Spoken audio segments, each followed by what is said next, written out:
Le livre de l'Apocalypse, chapitre 9.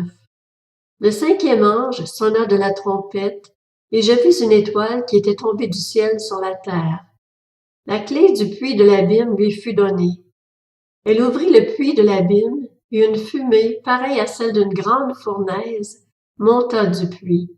Le soleil et l'herbe furent obscurcis par la fumée du puits. Des sauterelles sortirent de la fumée et couvrirent la terre, et un pouvoir semblable à celui des scorpions de la terre leur fut donné. Elles reçurent l'ordre de ne pas faire de mal à l'herbe de la terre, ni à aucune verdure, ni à aucun arbre, mais seulement aux hommes qui n'avaient pas l'empreinte de Dieu sur le front. Il leur fut permis non de les tuer, mais de les tourmenter pendant 5 mois. Le tourment qu'elles causaient était comme celui causé par le scorpion quand il pique un homme. Durant ces jours-là, les hommes rechercheront la mort et ne la trouveront pas. Ils désireront mourir, mais la mort fuira loin d'eux. Ces sauterelles ressemblaient à des chevaux préparés pour le combat. Elles avaient sur la tête comme une couronne d'or, et leur visage était pareil à celui d'un homme. Elles avaient des cheveux semblables à des cheveux de femmes, et leurs dents étaient comme celles des lions. Leur poitrine était comme une cuirasse de fer, et le bruit de leurs ailes ressemblait à celui de chars tirés par plusieurs chevaux qui courent au combat. Elles avaient des queues armées de dards, comme les scorpions, et c'est dans leur queue que se trouvait le pouvoir de faire du mal aux hommes durant 5 mois. À leur tête, elles avaient comme roi l'ange de l'abîme, appelé en hébreu Abaddon et en grec Apollyon. Le premier malheur est passé. Voici que 2 malheurs viennent encore après cela.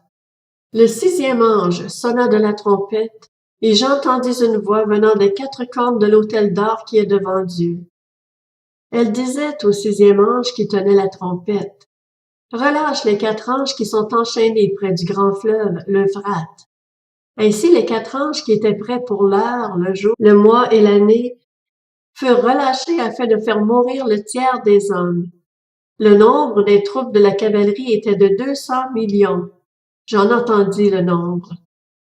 Voici comment, dans la vision, je vis les chevaux et ceux qui les montaient. Ils avaient des cuirasses couleur de feu, d'hyacinthe et de soufre. Les têtes des chevaux étaient comme des têtes de lions, et de leur bouche sortait du feu, de la fumée et du soufre. Le tiers des hommes fut tué par ces 3 fléaux, le feu, la fumée et le soufre, qui sortaient de leur bouche. En effet, le pouvoir des chevaux se trouvait dans leur bouche et dans leur queue.